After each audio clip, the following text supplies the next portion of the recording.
Kadang, seseorang yang terlihat paling tenang justru menyimpan badai paling besar dalam hatinya.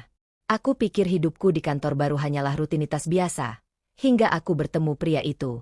Senyumnya tipis, tatapannya lembut, dan tutur katanya menenangkan. Tapi di balik ketenangan itu, tersembunyi kisah kelam yang perlahan menyeretku masuk ke pusaran yang tak pernah kubayangkan. Hari itu, saat hujan pertama turun di Valenstra, segalanya mulai berubah. Cerita ini adalah cerita fiksi yang diambil dari kehidupan nyata. Nama, tempat, dan cerita dibuat untuk tujuan hiburan. Mohon maaf jika ada bagian yang menyentuh pengalaman pribadi. Semoga kalian diberi keteguhan hati dan hikmah dalam setiap permasalahan. Kalau kamu suka dengan cerita ini, jangan lupa subscribe, like, dan share agar jejak Lara terus tumbuh. Tulis di komentar kalian yang menonton dari kota mana saja. Aku masih ingat hari itu. Langit Valenstra berwarna abu pucat, seolah menahan tangisnya terlalu lama.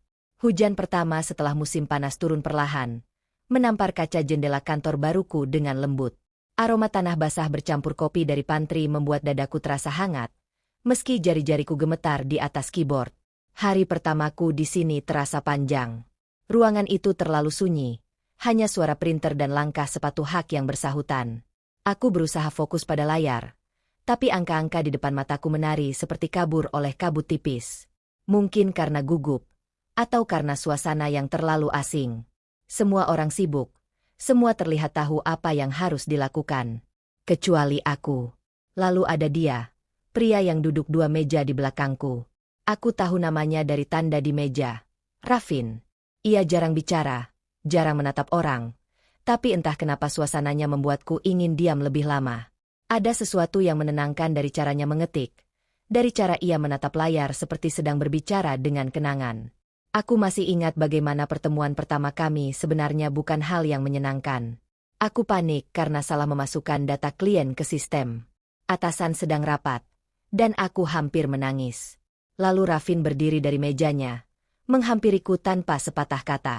Ia melihat layar monitorku sebentar, lalu jarinya menari cepat di atas keyboard. Dalam beberapa detik, semuanya beres. Aku hanya bisa menatapnya, tidak tahu harus bilang apa. Ia hanya tersenyum tipis dan berjalan kembali ke tempatnya, meninggalkan aroma hujan di udara. Sejak saat itu, aku mulai memperhatikannya. Setiap kali hujan turun, ia akan menatap keluar jendela dengan pandangan kosong, seolah menunggu sesuatu. Aku sering bertanya-tanya apa yang ada di pikirannya. Mengapa ia terlihat damai tapi begitu jauh? Aku tidak tahu saat itu bahwa sore itu adalah awal dari sesuatu yang lebih besar. Bahwa hujan pertama di Valenstra bukan sekadar pertanda musim baru, tapi juga awal dari cerita yang akan mengubah caraku melihat cinta, kehilangan, dan keheningan yang tak pernah benar-benar pergi. Hari-hari di kantor berlalu perlahan, seperti daun yang jatuh satu persatu dari pohon di depan gedung kami. Aku mulai terbiasa dengan ritme pekerjaanku, dengan suara printer yang tak pernah berhenti, dan dengan bayangan Raffin yang selalu ada di sudut mataku.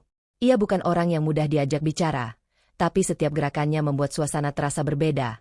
Tenang, tapi tidak pernah benar-benar sunyi. Setiap pagi, aku selalu datang lebih awal. Bukan karena rajin, tapi karena aku suka melihat cahaya matahari menembus tirai jendela kaca dan jatuh di meja Raffin. Ia selalu duduk di tempat yang sama, menatap layar monitor dengan wajah yang nyaris tanpa ekspresi. Kadang aku berpikir, apakah ia bahagia? Atau hanya terbiasa menyembunyikan perasaannya di balik layar itu? Suatu siang, aku memperhatikannya dari jauh. Ia sedang menatap foto di layar, hanya sebentar, tapi cukup untuk membuatku penasaran. Sekilas aku melihat seorang perempuan dalam foto itu, berdiri di tepi danau, mengenakan gaun biru muda. Wajahnya samar, tapi tatapan Raffin jelas berubah ketika melihatnya. Ada sesuatu yang lembut sekaligus menyakitkan di sana. Sejak saat itu, aku mulai memperhatikan lebih sering. Setiap kali Raffin menatap layar komputernya terlalu lama, aku tahu ia sedang mengingat seseorang. Kadang aku ingin bertanya, tapi lidahku selalu keluh. Ada jarak halus antara kami, bukan karena status kerja, tapi karena aku merasa Raffin dikelilingi dinding yang tidak terlihat. Pernah suatu sore, listrik di kantor sempat padam sebentar. Semua orang mengeluh, tapi Raffin tetap tenang. Dalam gelap, hanya layar laptopnya yang masih menyala. Aku bisa melihat siluet wajahnya yang diterangi cahaya biru. Dan untuk pertama kalinya, aku merasa damai. Mungkin karena dalam cahaya redup itu, aku tak perlu pura-pura. Aku bisa menatapnya tanpa takut ketahuan. Hari-hari berikutnya, aku mulai menyadari sesuatu yang aneh. Rafin kadang memperhatikanku. Hanya sekilas, hanya sesaat, tapi cukup membuatku salah tingkah. Setiap kali aku menoleh, ia pura-pura sibuk dengan laptopnya lagi. Tapi entah kenapa, aku tahu, ia sadar aku memperhatikannya. Ada bahasa diam di antara kami yang sulit dijelaskan. Malam itu, aku pulang lebih lambat dari biasanya. Hujan turun lagi, seperti menolak berhenti sejak pertama kali aku datang ke kota ini. Aku melihat Rafin di halte bus depan kantor. Ia berdiri di bawah lampu jalan, memegang payung hitam, menatap jalanan yang dipenuhi pantulan cahaya. Aku hampir memanggilnya, tapi sesuatu menahanku. Ada kesepian di matanya, seolah ia sedang menunggu seseorang yang takkan datang. Aku berdiri di seberang jalan, menatap punggungnya dari jauh. Entah kenapa, aku merasa sedih. Bukan karena ia sendirian, tapi karena aku tahu, seseorang seperti dia mungkin tidak sedang mencari siapapun lagi. Mungkin ia hanya menunggu kenangan yang tak bisa kembali. Malam itu aku menulis di buku catatanku. Beberapa orang tidak benar-benar sendiri. Mereka hanya tinggal di antara masa lalu dan masa kini, terlalu lama untuk bisa disebut hidup sepenuhnya. Dan untuk pertama kalinya sejak aku mengenalnya, aku merasa ingin tahu bukan hanya siapa Rafin, tapi apa yang pernah ia cintai. Aku tidak tahu sejak kapan rasa ingin tahuku tentang Rafin berubah menjadi sesuatu yang lebih dari sekadar kekaguman. Mungkin sejak hari ketika aku secara tak sengaja menemukan sesuatu di mejanya, sebuah folder kecil di desktop laptop yang tertinggal terbuka saat ia dipanggil rapat mendadak. Awalnya, aku hanya ingin membantu mematikan layarnya agar baterainya tidak habis. Tapi folder itu menampilkan beberapa file lama, semua dengan nama tanggal dan satu nama yang berulang, Elara. Aku menatap nama itu lama, sampai jantungku berdegup aneh. Elara. Siapa dia? Aku tahu seharusnya aku tidak membaca apapun, tapi rasa penasaran mengalahkan etika. Aku membuka salah satu file, dan yang kulihat bukan dokumen kerja, melainkan sebuah surat. Tulisannya sederhana, tapi syarat perasaan yang menekan. Elara, aku masih menunggu di tempat yang sama. Mungkin kau takkan pernah membaca ini. Tapi setiap kali hujan turun, aku mendengar suaramu lagi. Mungkin aku bodoh. Tapi bodoh yang bahagia adalah satu-satunya cara agar aku tetap bisa merasa hidup. Aku memandangi kata-kata itu berkali-kali, merasakan sesuatu menyesak di dadaku. Entah mengapa, surat itu membuatku ingin menangis. Aku menutup file itu segera, takut Rafin kembali sebelum sempat kuhapus jejak rasa ingin tahuku sendiri. Hari itu, aku tidak berani menatap Rafin.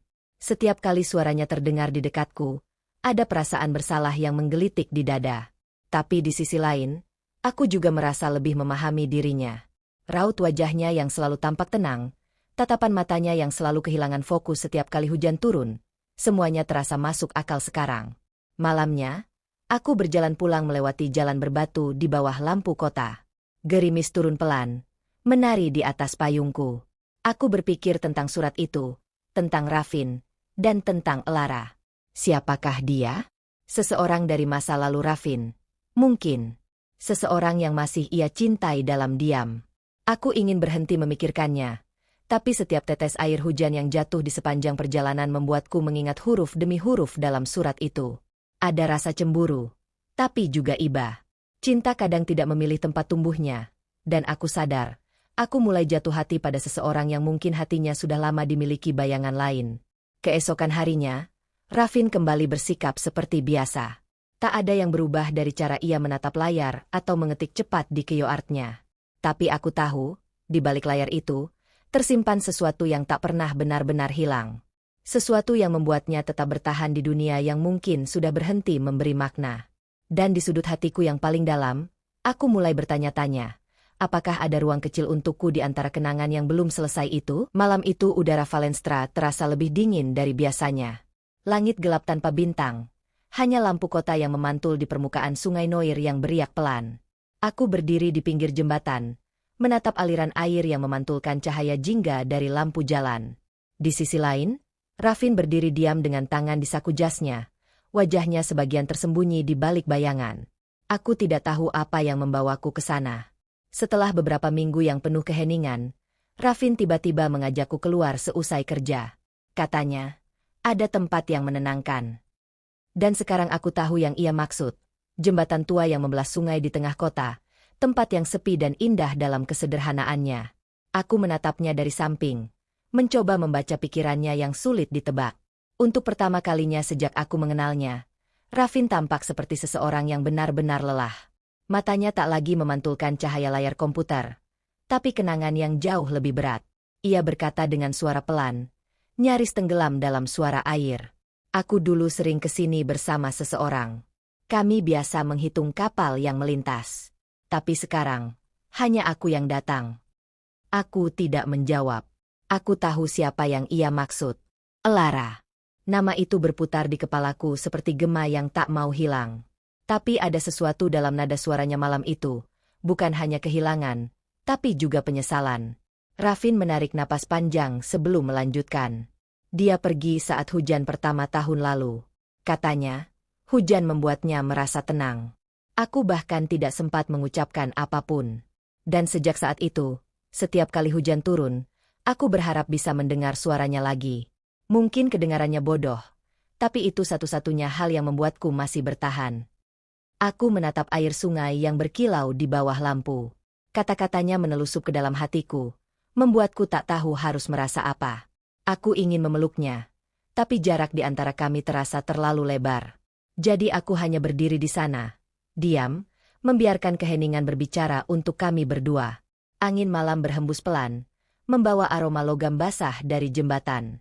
Aku menyadari betapa rapuhnya sosok Rafin. Pria yang selama ini terlihat begitu kuat, ternyata menyimpan luka yang tak pernah sembuh. Dan entah kenapa, luka itu membuatku semakin ingin mengenalnya. Ketika aku akhirnya membuka suara, suaraku terdengar bergetar. Mungkin hujan bukan untuk dihindari, Rafin. Mungkin itu cara dunia memberi kita kesempatan untuk menangis tanpa terlihat. Ia menoleh pelan, menatapku dengan mata yang lembut tapi basah oleh cahaya lampu. Untuk sesaat, waktu berhenti. Tidak ada kantor, tidak ada layar komputer, tidak ada masa lalu. Hanya kami berdua, dua orang yang berdiri di tepi kenangan masing-masing, mencoba saling memahami tanpa perlu banyak kata. Malam itu, untuk pertama kalinya, Rafin tersenyum. Bukan senyum sopan yang biasa ia tunjukkan di kantor, tapi senyum kecil yang tulus dan getir. Dan di dalam hati, aku tahu sesuatu telah berubah. Aku tidak lagi hanya kasihan padanya. Aku mulai mencintainya, bukan karena ia sempurna, tapi karena di dalam dirinya, aku melihat bayangan diriku sendiri, seseorang yang juga masih belajar berdamai dengan kehilangan. Sejak malam di jembatan itu, ada sesuatu yang berubah di antara kami. Rafin tidak lagi terasa sejauh dulu. Ia mulai menyapaku lebih dulu di pagi hari, kadang membawakan secangkir kopi ke mejaku, atau sekadar menanyakan apakah aku sudah sarapan. Hal-hal kecil, tapi cukup untuk membuat jantungku berdebar setiap kali namanya disebut. Namun seiring kedekatan itu tumbuh, sesuatu yang lain ikut datang. Bisik-bisik di kantor, tatapan samar dari rekan kerja yang seolah tahu lebih dari yang seharusnya. Beberapa mulai berbisik di pantry, membicarakan Rafin dan masa lalunya. Katanya, ia pernah bertunangan. Katanya, tunangannya meninggal karena kecelakaan setahun lalu. Aku mendengar semua itu dari balik dinding tipis ruang arsip. Kata-kata mereka seperti pisau kecil yang menoreh hatiku pelan-pelan. Malam itu aku tak bisa tidur. Semua potongan cerita yang kudengar terasa menyatu dengan surat yang dulu kubaca diam-diam, dengan tatapan Rafin yang selalu basah setiap kali hujan turun. Apakah Lara, wanita yang mereka bicarakan itu? Apakah dia orang yang hilang dari hidup Rafin dengan cara yang begitu menyakitkan? Keesokan harinya, Rafin tampak kelelahan. Ada lingkar gelap di matanya, dan ia lebih banyak diam dari biasanya. Aku ingin bertanya, tapi takut membuka luka yang mungkin belum sembuh. Namun ketika jam kerja hampir berakhir, ia menghampiriku perlahan. "Terima kasih," katanya pelan, "sudah mau mendengarkan waktu itu." Aku hanya mengangguk. Tapi di dalam hatiku ada badai yang tak bisa dijelaskan. Hari-hari berikutnya terasa aneh. Kami semakin sering bicara, tapi setiap kali aku merasa lebih dekat dengannya, Rafin selalu mundur selangkah.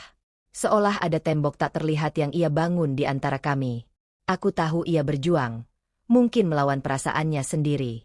Dan aku pun begitu. Sampai suatu sore, ketika hujan turun deras dan kantor mulai sepi, aku memutuskan untuk tetap tinggal. Aku melihat Rafin masih di tempatnya, menatap layar dengan mata kosong. Tanpa berpikir panjang, aku menghampirinya. Aku tidak tahu apa yang kau pikirkan, Rafin, kataku lirih.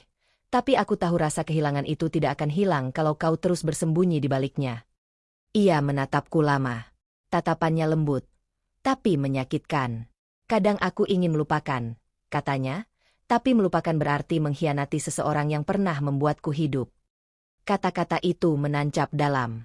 Aku tidak bisa berkata apa-apa.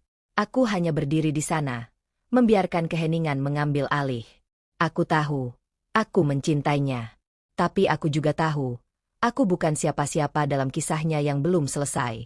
Aku hanya seseorang yang berdiri di antara rahasia dan perasaan, mencoba mencintai seseorang yang masih mencintai kenangan. Malam itu, aku pulang dengan perasaan campur aduk. Di sepanjang jalan, lampu kota memantul di genangan air, membentuk garis-garis cahaya yang kabur. Dan entah kenapa, di antara kabur itu, aku merasa kehilangan sesuatu yang belum pernah benar-benar kumiliki. Hari itu hujan turun sejak pagi. Langit Valenstra tampak muram, seperti cermin dari perasaanku yang tak menentu. Rafin tidak masuk kantor tanpa kabar, dan entah kenapa, ada firasat aneh di dadaku. Sesuatu seolah memanggilku untuk mencarinya. Aku mencoba meneleponnya beberapa kali, tapi tak dijawab. Hingga sore menjelang malam, aku akhirnya memberanikan diri pergi ke tempat yang dulu pernah ia tunjukkan padaku, jembatan di atas Sungai Noir. Di sana, lampu jalan bergetar diterpa angin. Kabut menggantung di atas air, dan suara hujan menjadi satu-satunya irama yang menemaniku. Dan benar, di tengah jembatan itu, Rafin berdiri. Sendirian. Ia menatap air sungai, tubuhnya basah kuyup tanpa payung. Aku berlari ke arahnya, tapi langkahku terasa berat. Ada sesuatu yang berubah dalam dirinya, seolah ia telah mencapai titik di mana kata-kata tak lagi berarti. Aku berdiri di sampingnya, tak berani bicara. Lama kami diam, hanya mendengarkan suara hujan yang jatuh di antara kami. Lalu perlahan, Rafin membuka mulutnya. Lara dulu selalu bilang, kalau aku terlalu takut kehilangan, aku tidak akan pernah bisa mencintai dengan sepenuh hati. Suaranya parau, nyaris tenggelam dalam hujan. Aku tidak pernah benar-benar mengucapkan selamat tinggal padanya. Mungkin karena aku takut, kalau aku melakukannya, aku harus belajar hidup tanpanya. Aku memandangi wajahnya, pucat, lelah, tapi juga tenang. Dan sekarang, tanyaku akhirnya, meski suaraku nyaris tak terdengar. Rafin tersenyum samar. Sekarang aku ingin mencoba. Angin berhembus kencang, membuat tetesan hujan menyapu wajah kami. Saat itu aku sadar, cinta tidak selalu datang untuk dimiliki. Kadang ia hanya datang untuk mengajari kita arti melepas. Rafin menatapku. Terima kasih, Aluna, karena sudah membuatku ingat bagaimana rasanya hidup. Aku ingin menjawab, tapi tenggorokanku tercekat. Ia berjalan perlahan menjauh. Langkahnya terdengar lembut di antara suara hujan. Aku tidak mengejarnya. Mungkin karena aku tahu, kepergiannya kali ini bukan untuk melarikan diri, tapi untuk menemukan kembali dirinya sendiri. Aku berdiri lama di jembatan itu. Hujan terus turun. Tapi kali ini terasa berbeda. Tidak lagi dingin, tidak lagi menyakitkan. Ada ketenangan yang mengalir bersamanya, seperti restu dari langit untuk dua jiwa yang akhirnya belajar menerima takdir masing-masing. Ketika hujan berhenti, aku menatap ke langit. Ada celah kecil di antara awan kelabu, dan cahaya keemasan sore menembusnya perlahan. Dan di saat itu aku mengerti, beberapa cinta memang tidak ditakdirkan untuk bersama, tapi bukan berarti tidak nyata. Karena kadang, cinta yang paling tulus justru adalah yang berani pergi tanpa meninggalkan luka. Sejak malam itu, aku tak pernah melihat Rafin lagi. Tapi setiap kali hujan pertama turun di Valenstra, aku selalu berdiri di jembatan yang sama. Bukan untuk menunggu, tapi untuk mengenang seseorang yang pernah mengajariku, bahwa bahkan dari kehilangan pun, kita bisa belajar mencintai dengan cara yang lebih lembut.